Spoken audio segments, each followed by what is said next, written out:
الصبح بدا من طلعته.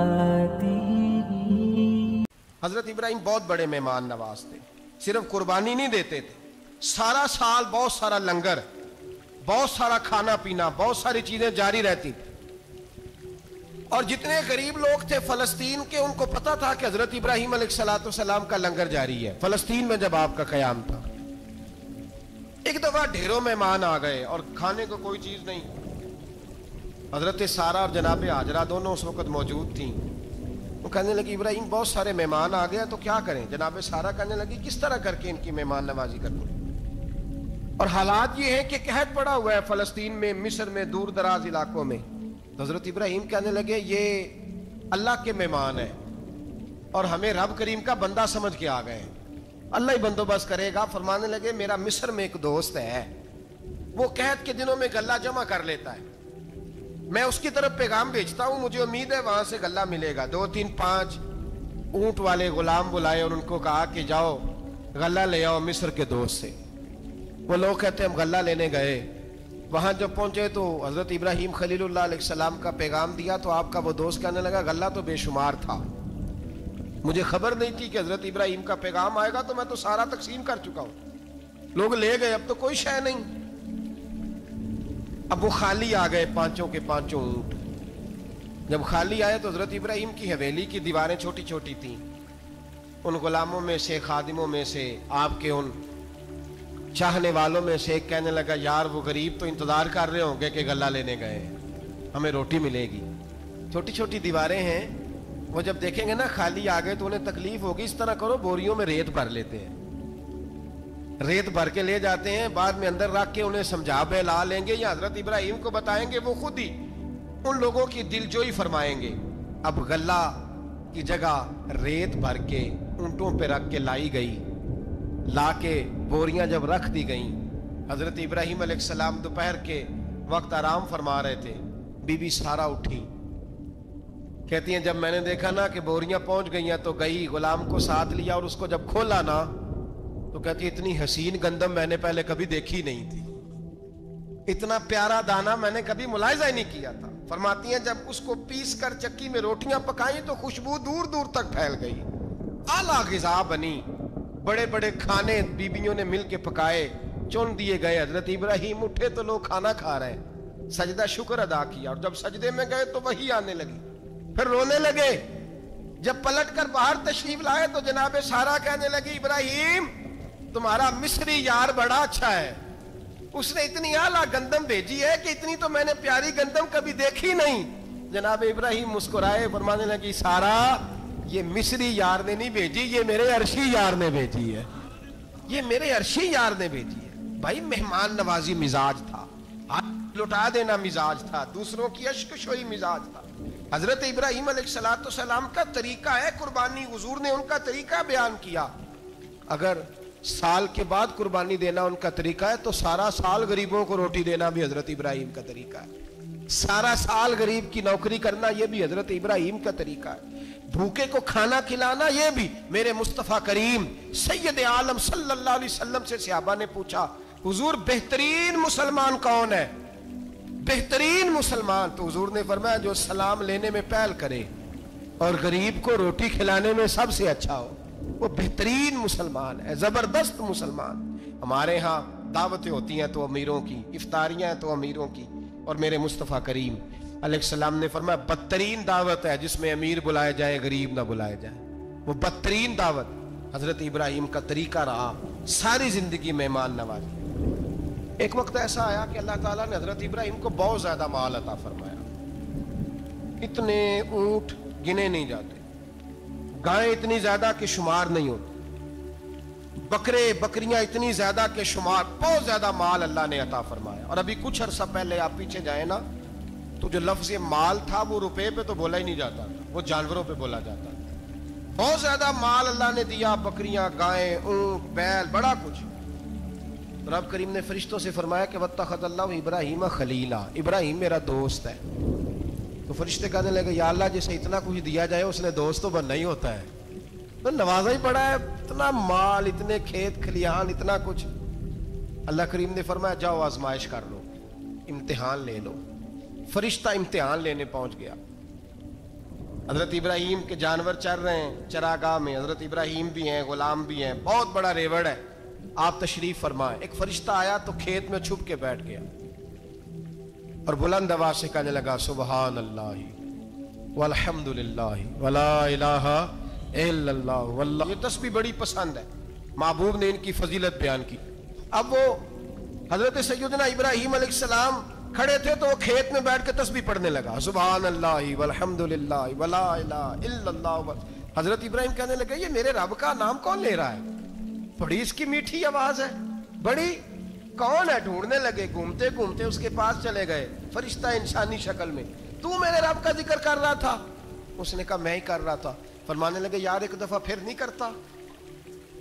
تو کہنے لگا ابراہیم پہلے تو میں اپنی مرضی سے کر رہا تھا، تو کہتا ہے تو پیسے لگیں گے، پیسے ہیں تو کر دیتا ہوں۔ حضرت ابراہیم کہنے لگے بول تو کیا لے گا؟ میرے اللہ کا ذکر سنانے کا کیا لے گا؟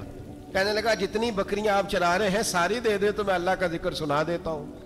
آپ نے فرمایا بس جا تیری ساری ہوئی، میرے رب کا ذکر سنا۔ اور پھر شروع ہو گیا سبحان اللہ الحمدللہ ولا الہ الا اللہ واللہ اکبر۔ حضرت ابراہیم علیہ السلام کیف میں یار پھر ذرا سنا، نا علمہ وچ پھسا سانو، تو یار دی گل سنا سانو، ذرا دوبارہ سنا۔ میں پھر سنایا، ایک دفعہ پھر کہا۔ فرشتہ کہنے لگا بس جی آپ کے پیسے پورے ہو گئے۔ حضرت ابراہیم کہنے لگے چل ایک دفعہ اور سنا۔ کہنے لگا پیسے لگیں گے، تو کیا لے گا؟ کہنے لگا گائیں بھینسیں ساری میری۔ فرمایا بس یار اتنی قیمت، تو سنا صحیح، سارا کچھ ہی تیرا۔ پھر شروع ہو گیا سبحان اللہ والحمدللہ ولا الہ الا اللہ واللہ اکبر۔ گائیں دے دیں، بھینسیں دے دیں، وہ ذکر سناتا ہے۔ حضرت ابراہیم کبھی مچلتے ہیں، کبھی روتے ہیں، کبھی آہیں پڑھتے ہیں، تو میرے رب کا نام لے رہا ہے، ذرا پھر سے لے۔ کیف جاری ہے۔ کہنے لگا بس بھائی۔ حضرت ابراہیم فرمانے لگے تو اور لے لے جو لینا ہے، مجھے ذکر سنا۔ اس نے کہا ابراہیم بکریاں میں لے چکا، گائے بھینسیں میں لے چکا، اونٹ رہ گئے، سارے لے لوں گا پھر ذکر سناؤں گا۔ فرمایا جا تیرا ہوا تو ذکر سناتا رہ، میں دیتا ہوں۔ دے دیا، کچھ دیر ذکر کیا تو اب خاموش ہو گیا۔ حضرت ابراہیم خلیل اللہ علیہ السلام فرمانے لگے ذکر سنا۔ کہنے لگا ابراہیم اب تیرے پاس دینے کو کیا ہے؟ ہر چیز تو میں لے چکا۔ آپ فرمانے لگے یہ گائے بھینسیں بکریاں چرانے کے لیے تجھے کوئی نوکر ملازم بھی تو چاہیے نا، تو اس طرح کر مجھے رکھ لے، میں روٹی نہیں مانگوں گا، کھانا نہیں مانگوں گا، تو اللہ کا ذکر سناتا رہنا، میں تیرے جانوروں کی نوکری کرتا رہوں گا۔ حضرت ابراہیم علیہ السلام نے جب یہ کہا نا، فرشتے کی آنکھوں میں آنسو آ گئے۔ تر دامنی پہ شیخ ہماری نہ جائیے، ہم دامن نچوڑ دیں تو فرشتے وضو کریں۔ فرشتہ رو پڑا اور کہنے لگا ابراہیم مجھے سینے سے لگاؤ، آپ واقعی اس قابل ہیں کہ اللہ آپ کو اپنا دوست بنائے، واقعی اس قابل ہیں کہ رب آپ کو اپنا۔ حضرت ابراہیم علیہ السلام کا خدا سے محبت کرنے کا نرالا انداز۔ اور میرے بھائی یہی محبت انہیں میرے مصطفیٰ سے بھی تھی۔ ایک نبی گھر بنا رہا ہے، دوسرا بنوا رہا ہے۔ حضرت اسماعیل علیہ السلام پتھر اٹھا کے لا رہے ہیں، جناب ابراہیم بنا رہے ہیں۔ جب خانہ کعبہ بن گیا تو کہنے لگے ربنا وابعث فیہم رسولا، اے اللہ اب اسے بسانے کے لیے اپنا آخری رسول بھی عطا فرما۔ نبی پاک فرماتے ہیں میں دعا ہوں حضرت ابراہیم کی۔ اور حضرت ابراہیم سے رب کریم نے فرمایا چل ابراہیم کوئی چیز دے، تو کہا یا اللہ تینوں ہی تیرے نام پہ قربان کرتا ہوں، تیری ہوئی ساری، ہر شے تیری۔ حضرت ابراہیم نے دین کے لیے، آپ شہر بابل کے قریب پیدا ہوئے تھے، وہاں سے مصر آئے، مصر سے فلسطین آئے، اور فلسطین سے آ کر کے کعبہ آباد فرمایا۔ زندگی سفروں میں گزری، سفر ایک تکلیف والی چیز ہے، پر حضرت ابراہیم نے وطن چھوڑ دیا، گھر چھوڑ دیا۔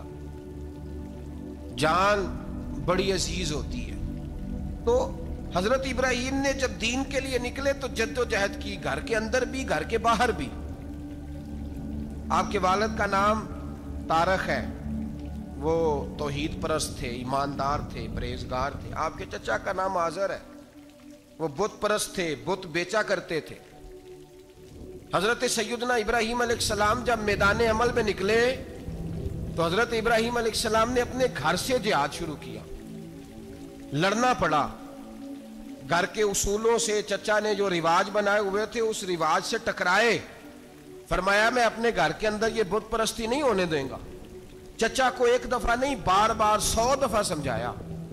آپ کا چچا بت بنا کے بیچا کرتا تھا. حضرت ابراہیم علیہ السلام تھوڑے بڑے ہوئے تو کہنے لگا کہ چلو میرے ساتھ, تم بھی بت بیچنے ہیں, ہمارا کاروبار ہے. حضرت ابراہیم ساتھ نکلے تو بت پکڑا ہے, گندے پانی کے اندر اس بت کو ڈبوتے ہیں, کہتے ہیں کسی نے خریدنا ہے تو خرید لو, نہ یہ نفع دے سکتا ہے نہ نقصان دے سکتا ہے, جو اپنا آپ نہیں بچا سکتا تمہیں کیا بچائے گا, خریدنا ہے تو خرید لو. چچا کہنے لگا تو کاروبار چمکا رہا ہے کہ تباہ کر رہا ہے. گھر میں بڑے معاملات خراب ہوئے, جھگڑے ہوئے, لیکن حضرت ابراہیم علیہ السلام ایک منٹ کے لیے بھی اپنے گھر کے اندر بھی کمپرومائز کرنے کو تیار. یہ تھوڑا مشکل میں نے پہلو چھیڑ دیا ہے, یہ تھوڑا مشکل پہلو چھیڑ دیا ہے. تھوڑا سمجھدار آدمی ہے پر بیوی سے پردہ نہیں کرا سکتا, سیانا ہے, پنچایت کا بندہ ہے, جو اس سے آپ کہیں گے وہ بات یہ سنائے گا, لیکن کہتا ہے نہیں جی میں نے کوشش کر لی ہے. کس قسم کی کوشش ہے صاحب, یہ کیسے ہو گیا؟ حضرت ابراہیم علیہ السلام نے گھر کے اندر سے فرمایا نہیں کرنے دوں گا. گھر کے اندر بھی ٹکرائے, فرمایا تم جو بھی ہو پاش پاش کیا چچا کے اصولوں کو, اور باہر جب نکلے تو صرف علاقے کے چیئرمین سے نہیں ٹکرائے, ایم پی ایم این اے وزیر مشیر سے نہیں ٹکرائے, سپر پاور نمرود دنیا کا واحد حکمران تھا اس وقت, دوسرا کوئی حکمران ہی نہیں تھا, اکیلے حکمران سے جا کر ٹکرائے. کوئی ساتھ فوج نہیں تھی, کوئی ساتھ ان کے طاقت بظاہر دنیا داری کی کوئی نہیں تھی, پر حضرت ابراہیم جا کے ٹکرائے. اور میرے رسول پاک صلی اللہ علیہ وسلم نے سند بیان کی, فرمایا افضل الجہاد کلمۃ الحق عند سلطان الجابر. فرمایا سب سے افضل جہاد یہ ہے کہ تو ظالم بادشاہ کے سامنے کھڑے ہو کے حق بات بیان کر دے. یہ سب سے بڑا جہاد ہے, یہ سب سے افضل الجہاد کلمۃ الحق عند سلطان الجابر, سب سے بڑا جہاد. حضرت ابراہیم کھڑے ہو گئے, سپر پاور سے ٹکرائے. یہاں ہم لوگ حکمتوں کا شکار ہیں, دیکھیں گے, کریں گے, سوچیں گے, اور مولوی صاحب کو ویسے کہتے ہیں آپ پرہیز کریں سیاسی باتوں سے. بھئی اللہ کے ہر نبی نے جا کے وقت کے ظالم حکمران کو لتاڑا ہے, للکارا ہے, یہ تو مشن انبیاء ہے. حضرت سیدنا ابراہیم علیہ السلام نے جو اس کو جا کے کہا کہ تو جھوٹ بولتا ہے, تو جھوٹا ہے, تو خدائی کا دعویٰ کرتا ہے, تو بہت بڑا ظالم ہے. اور قرآن مجید نے اس ساری بات کو بیان فرمایا. حضرت ابراہیم علیہ السلام سے کہنے لگا میں رب ہوں, تو آپ نے فرمایا میرا رب تو وہ ہے جو زندہ کرتا اور مارتا ہے. تو پھر آپ حق بات بیان کریں گے تو اللہ مارے گا کہ بندہ مارے گا؟ کچھ بھی نہیں ہوتا, کیونکہ زندگی موت کس کے ہاتھ میں ہے؟ اللہ کے ہاتھ میں. زندگی موت اللہ, کچھ بھی نہیں ہوتا. انسان صحیح سمت کا تعین کرے اور صحیح چلے. حضرت علی شیر خدا سے کسی نے کہا تھا کہ آپ کے بڑی دشمنی ہے, کوئی محافظ رکھ لیں. آپ فرمانے لگے موت خود بہت بڑی محافظ ہے, وقت سے پہلے آتی ہی نہیں, بڑی محافظ ہے وقت سے پہلے. علامہ نورانی رحمت اللہ تعالیٰ علیہ کراچی جیسے شہر میں رہا کرتے تھے, جہاں گام گام پہ خطرہ تھا. لوگوں نے کہا حضرت اتنے بڑے لیڈر ہو, آپ کی جماعت کی 62 سیٹیں ہوئی قومی اسمبلی میں, ایک ایسا وقت بھی آیا تو کوئی ایک آدمی بندوق والا. آپ فرمانے لگے مجھے ضرورت ہی نہیں, اس لیے کہ جس خدا رسول کے لیے میں نکلا ہوں وہ خود ہی حفاظت کرنے والے ہیں, ضرورت نہیں ان چیزوں. تو بھائی حضرت ابراہیم ٹکرائے, اور آپ کا انداز کیا ہے؟ جا کے کہا کہ تو نہیں, خدا وہ ہے جو زندہ کرتا. اور اس نے ایک بیوقوفوں جیسی دلیل دی. ایک آدمی کو کل پھانسی دینی تھی تو اس کو بلایا, کہنے لگا تجھے کب پھانسی ہے؟ اس نے کہا کل. کہنے لگا جا تجھے آزاد کیا, زندگی دی, اس کو چھٹی دے دی. ایک عام آدمی بیچارہ بیٹھا تھا, اس کو پکڑ کے نا کہنے لگا اس کی گردن اڑا دو.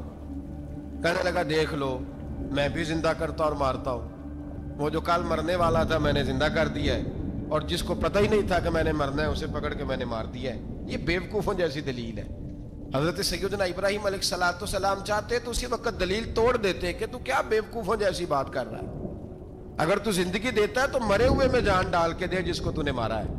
لیکن حضرت ابراہیم نے دیکھا کہ بیوقوف ہے, بیوقوفوں سے بحث نہیں ہوتی, دلیل بدل لی جاتی ہے, ان کی عقل کے مطابق بات کی جاتی ہے. حضرت ابراہیم فرمانے لگے میرا رب وہ ہے جو سورج مشرق سے نکالتا ہے اور مغرب میں غروب کرتا ہے. تو اگر رب ہے تو مغرب سے نکال کے مشرق میں غروب کر.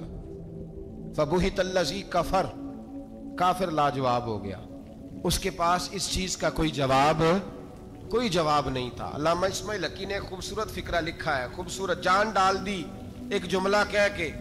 حضرت سیدنا علامہ اسماعیل حقی رحمت اللہ علیہ فرمانے لگے چونکہ نمرود بیوقوفوں جیسی باتیں کر رہا تھا، اگر وہ یہ کہہ دیتا نا کہ میں سورج کو نکالتا ہوں مشرق سے، میں غروب کرتا ہوں معاذ اللہ مغرب میں نکالتا ہوں، تو آپ اپنے رب سے کہیے کہ وہ مغرب سے نکال کے مشرق میں غروب کرے. علامہ اسماعیل حقی فرماتے ہیں رب کریم کی آواز قدرت تھی.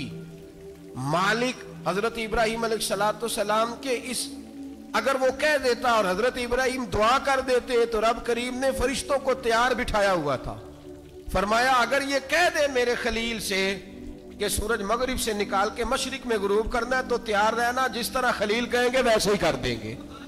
واتخذ اللہ ابراہیم خلیلا، ابراہیم ہمارا دوست جو ہوا، جیسے کہے گا ویسے کر دیں گے. حضرت سیدنا ابراہیم علیہ السلام کی باتوں کا جب جواب نہ دے سکا، دلیل نہیں بندہ دیتا، پھر لڑائی کرتا ہے، پھر جھوٹے موٹے اعتراض کرتا ہے. دلیل ختم ہوتی ہے تو لوگ ذاتیات میں اترتے ہیں، کہتے ہیں یہ کھانستا صحیح نہیں، دیکھتا صحیح نہیں. دلیل ختم، اب ذاتیات پہ اترے، کہنے لگے مجھے پتہ چلا ہے کہ یہ فلانی جگہ گیا تھا تو وہاں جا کے اس نے اس طرح کیا ہے. پھر لوگ ذاتیات پہ اترتے ہیں، جب دلیل کا جواب دلیل سے نہیں دے پاتے پھر ذاتیات پر اتر کر حملے کرتے ہیں.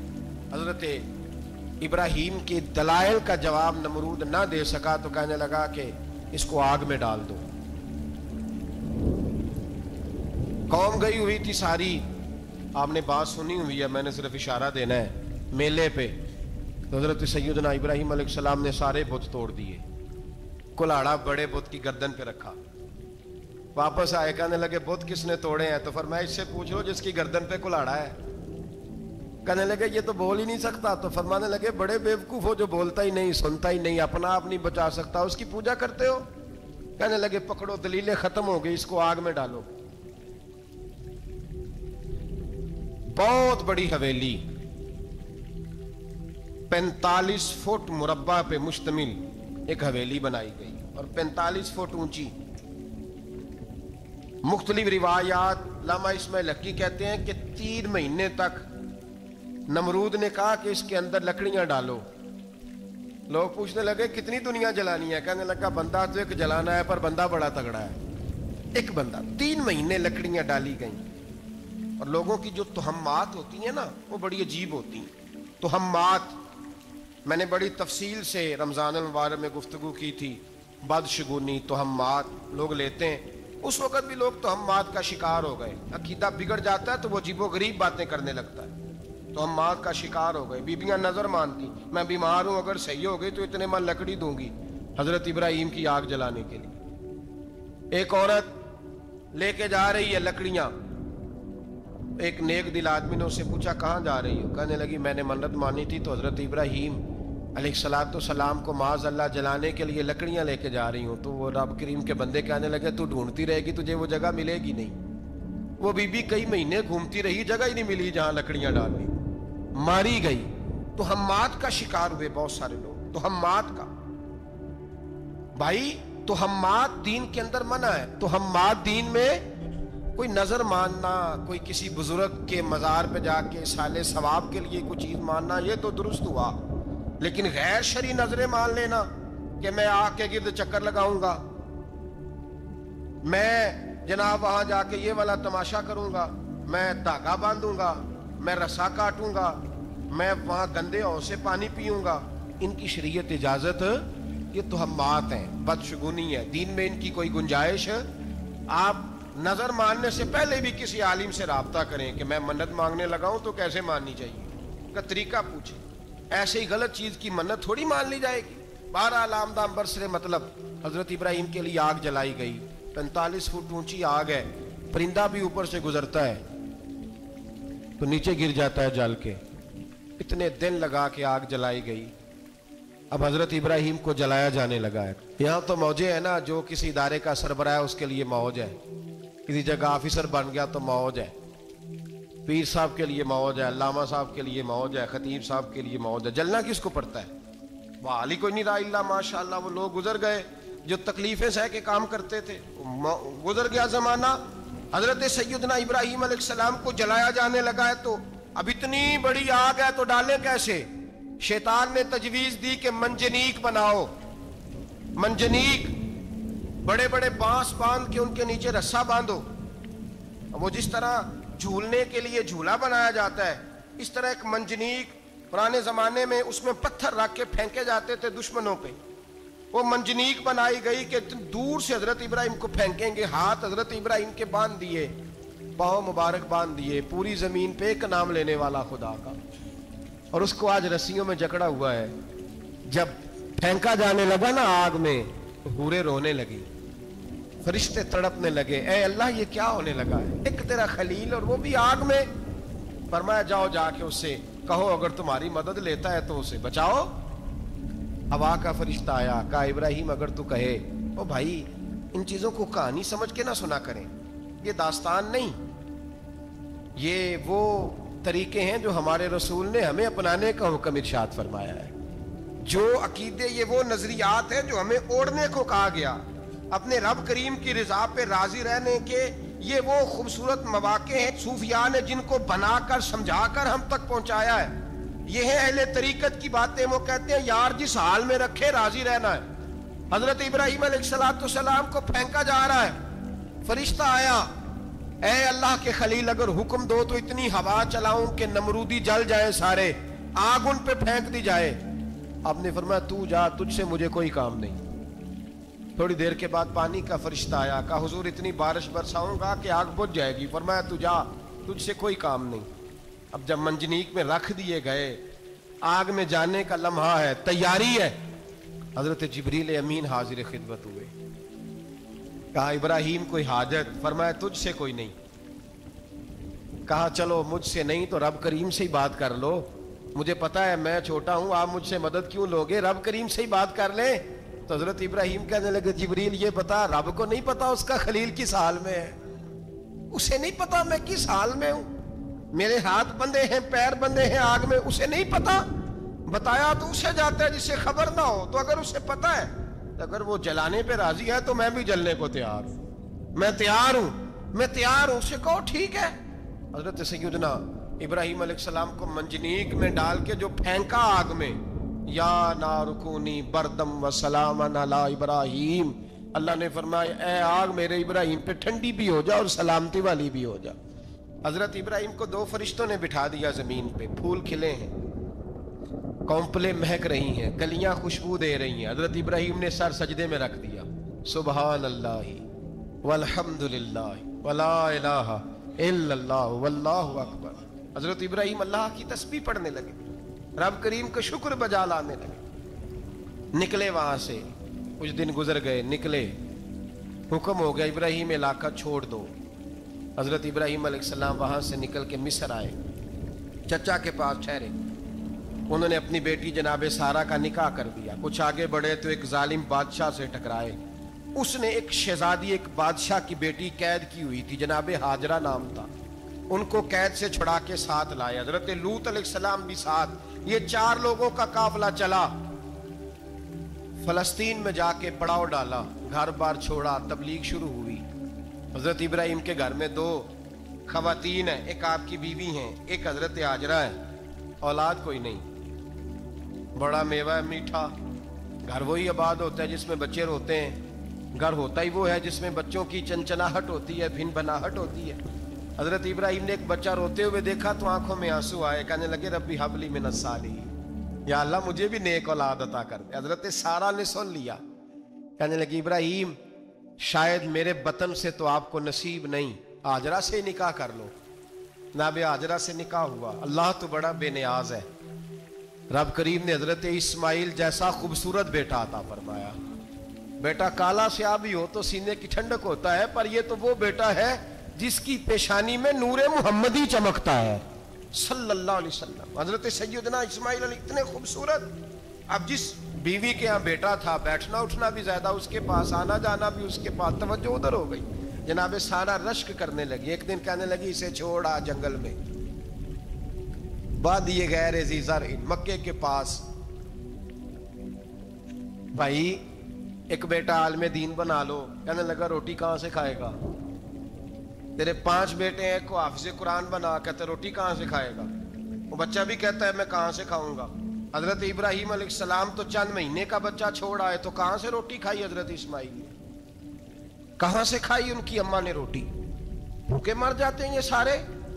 میں بڑی ذمہ داری سے کہا کرتا ہوں کہ جتنی خوبصورت روٹی اللہ کریم دین کے خادموں کو عطا کرتا ہے شاید کسی اور کے نصیب ہوتی ہو، لیکن ہم لوگ توجہ ہی نہیں کر رہے، ہمارا ذوق ہی نہیں بن رہا، ہم یہ محنت ہی نہیں کر رہے کہ قوم کو مستند علماء کی ضرورت ہے، علاقوں کے علاقے خالی ہیں، ادھر ہمارا مزاج ہی نہیں بن رہا، توجہ ہی نہیں دین کی خاطر۔ اور پھر چلے بچے تو بعد کی بات ہے نا، جو ابھی خود جوان ہے وہ بھی تو یہ دعا، ایک صاحب مجھے کہنے لگے میں دعا مانگ رہا ہوں اللہ مجھے بیٹا دے تو میں اسے دین پہ لگاؤں گا، تو میں نے کہا آپ بھی بوڑھے نہیں ہوئے، آپ خود ہی لگ جائیں، بیٹا تو ابھی آئے گا تو لگے گا نا، تو آپ تو اس وقت ہے تو آپ تو پہلے لگے نا صاحب، 2 گھنٹے تو نکال کے آئے، دین سیکھنے کو کافی ہے۔ آپ اتنی لمبی سوچ رہے ہیں کہ بچہ آئے گا تو بڑا ہوگا تو وہ جائے گا تو دیکھی جائے گی، ابھی تو آپ ہیں تو آپ تو آؤ۔ حضرت ابراہیم نے بچہ وہاں چھوڑا۔ یہاں سے جو عمرہ کرنے لوگ جاتے ہیں نا، جو حج کرنے جاتے ہیں، ان کو پتا ہے کہ وہاں دنیا کی ہر نعمت ملتی ہے، پھر بھی ڈبل ٹرپل پیسے لوگ جیبوں میں ڈال کے جاتے ہیں۔ حضرت ابراہیم جب وہاں لے کے گئے تو کوئی انسان نہیں تھا، پانی کا قطرہ نہیں تھا، 2 کلو کھجوریں، ایک مشکیزہ، بیوی کو تھمایا۔ ہمارے گھر میں ہزاروں چیزیں پڑی ہیں لیکن وہ جو توکل ہے نا وہ ختم ہو گیا ہے۔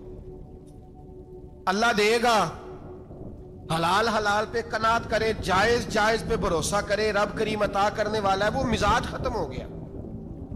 حضرت سیدنا ابراہیم علیہ السلام 2 کلو کھجوریں، ایک مشکیزہ پانی کا دے کر کے، اور وہاں بٹھایا آپ نے اپنے بچے کو اور اپنی زوجہ جناب ہاجرہ کو، اور بٹھا کر کے یہ واپس پلٹنے لگے تو حضرت ہاجرہ سلام اللہ علیہ نے آواز دی، کہا ابراہیم کس کے سہارے پہ چھوڑ کے جا رہے ہیں؟ جہاں آب زمزم کا کنواں ہے نا، جو لوگ گئے ہیں جنہوں نے صفا مروہ کی صحیح کی ہے، صفا مروہ سے باہر نکلے نا، سرکار کی ولادت کا مقام ہے، اس جگہ پہ آب زمزم کا کنواں تھا، وہاں حضرت سیدنا ہاجرہ کو بٹھایا، کوئی چیز نہیں، کوئی درخت نہیں، کوئی کھیت نہیں، کوئی پانی نہیں، کوئی کنواں نہیں، وہاں بٹھایا اور بٹھا کر کے نکلنے لگے تو جناب ہاجرہ فرمانے لگی ابراہیم کس کے سہارے پہ چھوڑ کے جا رہے ہو؟ کہنے لگے اللہ کے سہارے پہ۔ تو پاک باز بی بی نے ایک لفظ پوچھا، کہا ابراہیم یہ میرے رب کا حکم ہے، یہ میرے، بس جن کا عقیدہ توحید مضبوط ہو ان کے لیے ایک جملہ کافی ہوتا ہے، یہ میرے اللہ کا حکم ہے۔ تو جناب ابراہیم علیہ السلام فرمانے لگے ہاجرہ ہاں رب کا حکم ہے۔ جب یہ لفظ کہے تو چاہیے تھا نا حضرت ابراہیم تسلی دیتے، تو بی بی صاحبہ تسلی دینے لگی، عرض کرنے لگی ابراہیم اگر اللہ کا حکم ہے تو پھر آپ ہماری فکر نہ کرنا، اگر یہ رب کا حکم ہے تو پھر ہماری فکر نہ کرنا، جس رب نے ہمیں یہاں تک پہنچایا ہے وہ ہمیں کبھی بھی ضائع نہیں فرمائے گا، پھر فکر نہ کرنا۔ حضرت ابراہیم آ گئے، بات آپ نے سنی ہوئی ہے، اشارہ کرنا مقصود ہے۔ 13 سال میں چلے مان بھی لیا جائے بعض روایات کی روشنی میں کہ آتے جاتے بھی رہے، لیکن مکمل دیکھ بھال اپنے بچے کی پرورش میں پورا حضرت ابراہیم علیہ السلام کا کردار، سارا کردار ماں کا تھا۔ میں جب خواتین کے بارے میں کوئی بات کرتا ہوں تو میں آپ کو اکثر کہتا ہوں کہ یہ صرف بیوی کے لیے حکم نہیں ہوتا، یہ ٹریننگ بیٹی کو دینی ہے اور بہن کو دینی ہے، یہ تربیت کریں اپنے گھر میں۔ میں تجربے کی روشنی میں یہ بات عرض کیا کرتا ہوں کہ بھائی بچے باپ کے فرما بردار اس وقت ہوتے ہیں جب اماں انہیں باپ کا فرما بردار کرتی ہے، اور بچے باپ کے نافرمان بھی تب ہوتے ہیں جب اماں انہیں باپ کا۔ میں نے اپنے کانوں سے سنا ایک دفعہ ایک بچہ اپنے باپ سے کہہ رہا ہے آپ نے تو ساری زندگی باہر گزار دی، پیسے کمانا کون سا مشکل کام ہے، دکھ سکھ تو سارے اماں نے برداشت کیے، سکولوں میں وہ جاتی تھی، فلانا کام وہ کرتی تھی، فلانا کام۔ اب یہ سوچ اس کی ذاتی تو نہیں، یہ اس کو دی گئی ہے، اور اگر اس کو یہ سوچ دے دی جائے کہ اماں کہے کہ میں تو اپنوں میں رہی ساری زندگی، میں نے تو اپنوں میں وقت گزارا، اور تیرا باپ تو کئی دفعہ جنازے بھی نہیں پڑھ سکا، نے تو ماں باپ ایسے دفن کر دیے، وہ اگر یہ سوچ فراہم کرے تو پھر بچہ باپ کا فرما بردار ہوتا ہے۔ اور یہ والی روایتیں ہم بیوی کو سناتے ہیں، حالانکہ کس کو سنانی چاہیے؟ بولیے، بہن اور بیٹی کو. بہن اور بیٹی کو سنائیں یہ باتیں، ان کو سمجھائیں تاکہ آگے جا کے وہ جو گھر ترتیب دیں وہ گھر بڑا عمدہ اور نکھرا ہوا ہو. حضرت سیدنا ابراہیم 13 سال کے بعد آئے، چونکہ گھر میں اللہ تبارک و تعالیٰ کی دوستی کا چرچا تھا، اللہ تبارک و تعالیٰ کی محبوبیت کا غلبہ تھا. 13 سال کے بعد فلما بالغ معہ سعیا، بیٹا جب اتنا بڑا ہوا کہ ساتھ چلنے لگا، تو حضرت ابراہیم نے اپنے بیٹے کو بلا کے کہا بیٹا مجھے خواب آئی ہے، میں تجھے ذبح کر رہا ہوں، تیری کیا رضا ہے؟ تو حضرت اسماعیل کہنے لگے یا ابت افعل ما تؤمر، ابا جی اللہ جیسے حکم دیتا ہے میرے ساتھ ویسے ہی کریں، جیسے اللہ حکم دیتا ہے ویسے ہی، بولیے ویسے ہی کریں. حضرت حاجرہ کو کہا کہ ایک دوست نے دعوت کی ہے تو وہاں جا رہے ہیں. بی بی مطمئن ہے، تفصیلات کی ضرورت نہیں، ختم بات، اعتبار ہے، مطمئن ہو گئی. شیطان پیچھے سے آیا اماں کے پاس. ذرا تھوڑی دیر کے لیے تصور جمائیے، یہاں تو پڑوسن آ کے کوئی بات بتا دیتی ہے خاوند کے بارے میں تو کئی مہینے جھگڑا جاری رہتا ہے، پڑوسن محلے دار. شیطان نے آ کے بتایا لفظ کیا ہے؟ کہا حاجرہ تمہیں پتا ہے کہاں جا رہے ہیں؟ کہا دوست کی دعوت میں. تو کہنے لگے دوست کون ہے؟ رب کریم. اور ابراہیم کا خیال ہے کہ اس رب نے مجھے حکم دیا ہے کہ میں ذبح کروں. تو حضرت حاجرہ کہنے لگی کبھی باپ بھی بیٹا ذبح کرتے ہیں؟ شیطان کہنے لگا ان کا خیال ہے کہ ان کے رب نے حکم دیا ہے. جناب حاجرہ فرمانے لگی اگر رب نے حکم دیا تو پھر تو مجھے شیطان لگتا ہے، تو مجھے شیطان لگتا ہے. کہا کیا مطلب؟ فرمانے لگی اگر رب کریم کا حکم ہے تو میرے پاس ایک اسماعیل ہے، اگر 1000 بھی ہوتے میں سارے اللہ کے راستے میں پیش کر دے دیتی. مالک کا ہی تو ہے سارا کچھ، اسی کا ہے، اس میں لیت اللہ کی کیا گنجائش؟ حضرت سیدنا ابراہیم علیہ السلام نے بیٹے کے حلق پہ چھری رکھ بھی دی اور چھری چلا بھی دی، رکھ بھی دی. اور وہ تو اللہ کریم نے فرمایا یا ابراہیم قد صدقت الرؤیا، ابراہیم تو نے خواب سچا کر دکھایا، وہ قیامت تک تیرا نام رہے گا. حضرت ابراہیم نے وطن بھی دیا، جان بھی دی، بیٹا بھی. اللہ کریم نے دمبے دیے، فرمایا یہ فدیہ ہے. اب یہ قربانی قیامت تک حضرت ابراہیم کے طریقے کے مطابق جاری ہے. حضرت ابراہیم بہت بڑے مہمان نواز تھے، بہت بڑے. آپ جب مصر میں قیام تھا تو بڑے بڑے لمبے چوڑے لنگر پکتے تھے، لوگ آیا جایا کرتے تھے، بڑا تفصیل کے ساتھ کھانا ہوتا تھا. مہمان نوازی آپ کی خاص صفت مبارکہ ہے. ہمارے ہاں بھی مہمان نوازی ہوتی ہے امیروں کی، بلکہ اب تو مہمان نوازی اس طرح کی ہے کہ کل تیری میرے پاس دعوت ہے اور پرسوں میری تیرے پاس ہے. وہی امیروں میں وہ چکر رہتا ہے، پارٹیاں دوست ایک دوسرے کو ڈالتے ہیں، تیری طرف پارٹی تیری طرف. اور اسی انداز میں اب یہ عید آئے گی نا، ٹکا پارٹیاں ہوں گی جگہ جگہ. اور لوگ سوال پوچھنے لگے ابھی سے، کہتے ہیں قربانی کا کتنا گوشت گھر رکھنا جائز ہے؟ قربانی کا کتنا گوشت گھر رکھنا جائز ہے؟ سارا ہی جی ہاں، اس لیے فریزر لے لے، فریج سے نہیں کام چلے گا. سارا ہی جہاز گھر رکھنا سارا ہی جائز ہے، رکھ لیں. او خدا کے بندے، قربانی وہ بندہ دیتا ہے جو سارا سال ہی گوشت کھاتا ہے. صحیح کہہ رہا ہوں؟ قربانی صاحب نصاب، صاحب استطاعت بندہ دیتا ہے نا، تو وہ سارا سال ہی گوشت، تو سارا گھر میں رکھنا بھی جائز ہے، لیکن سارا دے دینا بھی. تو جو آ رہی ہے اس پہ کیوں توجہ کرتے ہو؟ جو دوسرا جائز ہے اس پہ کیوں نہیں عمل کرتے؟ سارا تقسیم کر دیں، بات ختم ہوئی. یقین کریں محرم میں جا کے دوست ٹیلی فون کر کے سوال پوچھتے ہیں، کہتے ہیں صاحب سنا ہے قربانی کا گوشت محرم میں کھانا جائز نہیں. میں کہ نہیں، ربیع الاول چ بھی جائز جے، رجب رمضان تک کھاؤ، کوئی بندہ نہیں منع کرتا. اس لیے کہ کسی کو دینا تو پسند ہی نہیں. یا پھر اس میں سے جو خاص چیزیں ہیں وہ اپنی فریج میں، اور باقی جو ہے وہ دوسروں کے لیے. یہ کیا طریقہ ہے ہمارا؟ اور اسی پہ عمل ہے. اللہ تبارک و تعالی ہمیں سمجھنے کی توفیق عطا فرمائے. یہ قربانی حضرت ابراہیم کا طریقہ ہے.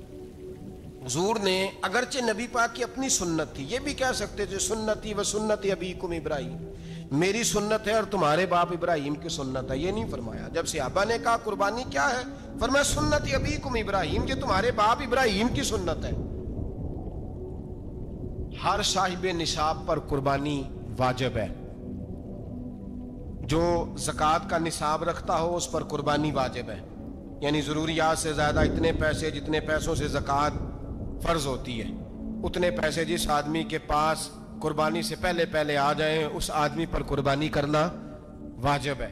بکرا، چھترا، دمبا 1 سال کا یا دمبا 6 مہینے کا ہو پر اتنا بڑا محسوس ہوتا ہو کہ لگے 1 سال کا ہے، اس کی قربانی ہو سکتی ہے۔ جانور میں کوئی عیب نہیں ہونا چاہیے، اتنا کمزور نہ ہو کہ ذبح جہاں اسے کرنا ہے وہاں وہ چل کے جا نہ سکے، اتنا کمزور جانور نہ ہو، اس کے اندر بظاہر کوئی اتنا بڑا نقص نہ پایا جاتا ہو، کانا نہ ہو، لنگڑا نہ ہو، کوئی اس کی ہاتھ نہ کٹے ہوئے ہوں، ایسا نقص جو واضح ہو۔ بکرا 1 سال کا، گائیں اور بھینس یہ 2 سال کی، اونٹ 5 سال کا۔ اب اس میں یہ ہے کہ ہمارے بہت سارے دوست چونکہ ہم دیہاتی لوگ ہیں تو پوچھتے ہیں کہ دوندا نہیں ہے تو چوگا نہیں ہے، تو یہ ہماری پنجابی کی اصطلاحات ہیں، پنجابی کی۔ شریعت اسلامیہ نے سال بتائے ہیں، یہ تو ہم نے اپنی آسانی کے لیے یا دیہاتوں میں جو ماحول تھا اس طرح کا جانور لیں، خوبصورت جانور لیں۔ جو نصاب ہے وہ بھی میں نے آپ کو بتایا، لیکن ایک اور پہلو بھی ہے۔ نبی پاک صلی اللہ علیہ وسلم پہ زکوٰۃ کا بھی فرض نہیں ہوئی، کبھی حضور پہ زکوٰۃ فرض نہیں ہوئی۔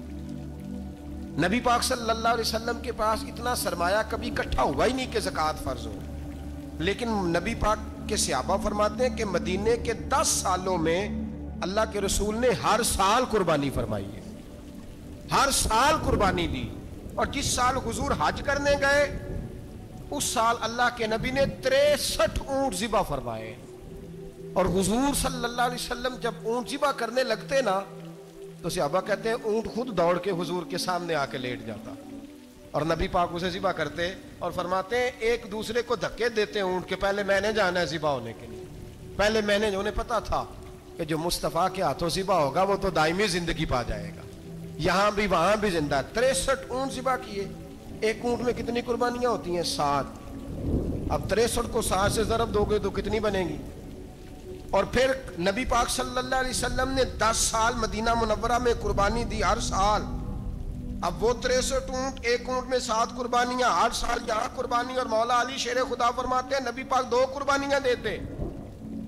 میں نے کہا حضور 2 جانور ذبح کر رہے ہیں آپ، تو حضور نے فرمایا ایک میری طرف سے، ایک میری امت کی طرف سے، غریبوں کی طرف سے۔ اور حضرت علی کو حضور نے وصیت فرمائی تو 2 دیا کرے گا۔ یا رسول اللہ صلی اللہ علیہ وسلم میں غلام ہوں، خادم ہوں۔ حضور نے فرمایا علی ایک تو نے اپنی دینی ہے، ایک میری طرف سے دینی ہے۔ 2 قربانیاں۔ مولا علی نے بھی ساری زندگی 2 قربانیاں دی۔ حضرت علی بھی مال کے نصاب نہیں تھے، اپنا مکان ہی نہیں تھا، کوئی کاروبار نہیں تھا، کئی دن فاقے رہتے تھے، پر قربانیاں کتنی دیتے تھے؟ 2۔ ہمارے پاس ویسے اگر سسرال میں، میکے میں، کزنوں میں کچھ شادی ہو جائے تو 50-60 ہزار کا خرچہ برابر ہے، وہ پکا ہے۔ اور قربانی کی باری غریب ہو گئے، سارے غریب ہو گئے، کہتے نہیں یہاں مشکل ہے۔ او خدا کے بندے، اللہ کے ساتھ تجارت کر، اس کے رستے میں 1 دے گا، رب تجھے 70 گنا اضافہ کے ساتھ عطا فرمائے گا۔ قربانی مال کے نصاب پہ ہے۔ کوشش کیا کریں کہ اللہ کے رستے میں جب دینا ہو پھر لیت اللہ سے بچیں، خوبصورت جانور لائیں۔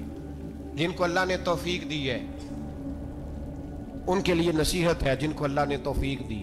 میں نے اپنے حضرت صاحب کو دیکھا ہے، وہ کہتے تھے کئی جانور اللہ نے بڑا نوازا ہے، کہتے ایک میرا ہے، ایک میرے ماں کا، ایک میرے باپ کا ہے، ایک میرے فلاں استاد صاحب کا، ایک میرے پیر صاحب کا ہے۔ یہ جانور غوث اعظم جیلانی کا نام کا دے رہا ہوں۔ اور پھر ایک بڑا خوبصورت جانور بندھا ہوتا اور حضرت خود ان کو چارہ ڈال رہے ہوتے، تو حضور یہ کیا ہے؟ فرمانے لگے یہ میں رسول اللہ کے نام پہ قربان کروں، یہ نبی پاک کے نام پر قربان کیا جائے گا۔ جن کو اللہ نے حیثیت دی ہے وہ کوشش کریں اپنے محبوب کی طرف سے بھی قربانی کریں، نبی پاک کے نام کی قربانی دے، خوبصورت سا جانور پیارا، پھر اس کی خدمت ہو، پھر اس کی قربانی دی جائے اور نبی پاک کے نام پر قربانی دی جائے۔ حضور نے خود وصیت فرمائی حضرت ابو بکر صدیق کو، قربانی بڑا حسین عمل ہے، اور میرے نبی پاک صلی اللہ علیہ وسلم نے ناراضگی بھی فرمائی، ذرا خوگر حمد سے تھوڑا سا گلا بھی سن لے۔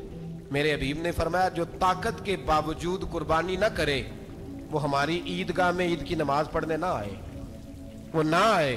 اور یا رسول اللہ جو کرے گا، فرمایا قربانی کے جانور کا خون کا قطرہ بعد میں زمین پہ گرے گا، اللہ اس کے سارے گناہ پہلے معاف فرما دے گا، اللہ اس کے سارے گناہوں کو بخشے گا۔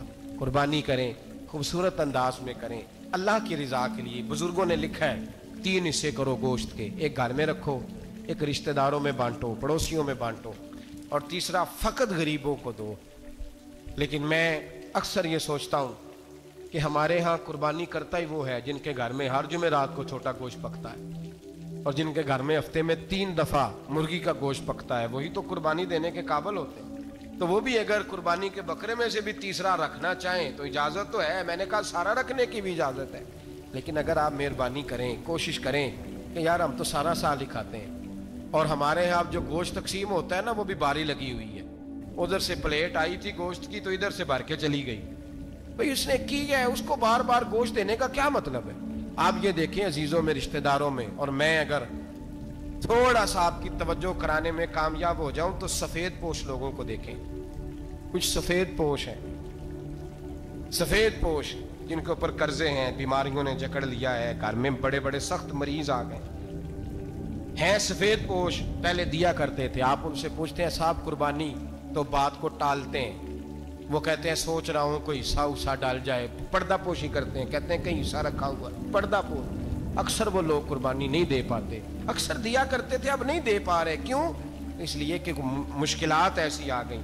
ان لوگوں کا خیال کریں، ان کے گھروں تک گوشت پہنچا کے آئیں، ان پر توجہ کریں۔ وہ سفید پوش آدمی کبھی ذکر نہیں کرے گا، کچھ تو ایسے ہیں جو خود پہنچ جاتے ہیں کہ ہمیں گوشت دیا جائے، لیکن کچھ سفید پوش ہیں لا یسألون الناس الحافا، اللہ فرماتے ہیں کچھ لوگ لپٹ لپٹ کے سوال نہیں کرتے، سفید پوشی کا بھرم رکھتے ہیں، کا مزاج نہیں۔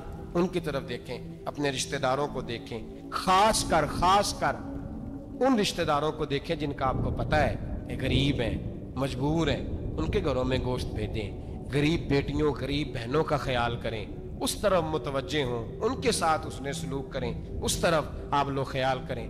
اللہ ہمیں سمجھنے کی توفیق عطا فرمائے۔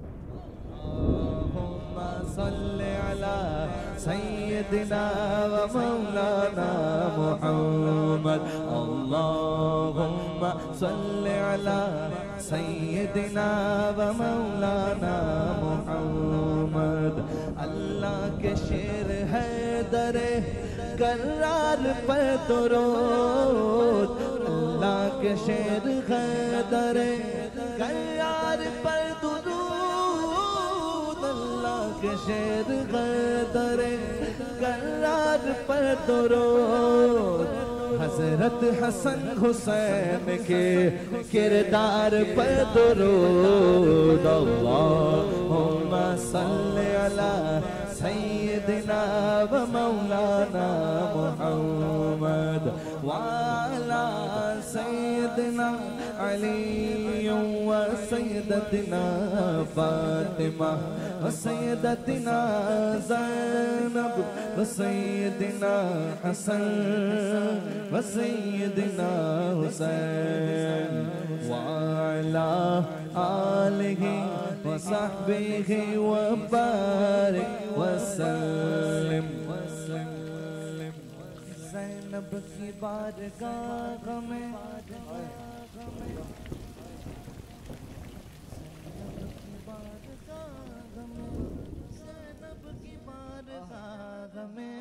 زینب کی بارگاہ میں سلام نیاز ہے، زینب کی بارگاہ میں سلام نیاز ہے، جو مرتضیٰ کی لاڈلی زہرا کا ناز ہے، اللہم صلی علی سیدنا و مولانا محمد وعلا سیدنا علی و سیدتنا فاطمہ و سیدتنا زینب و سیدنا حسن و سیدنا حسین۔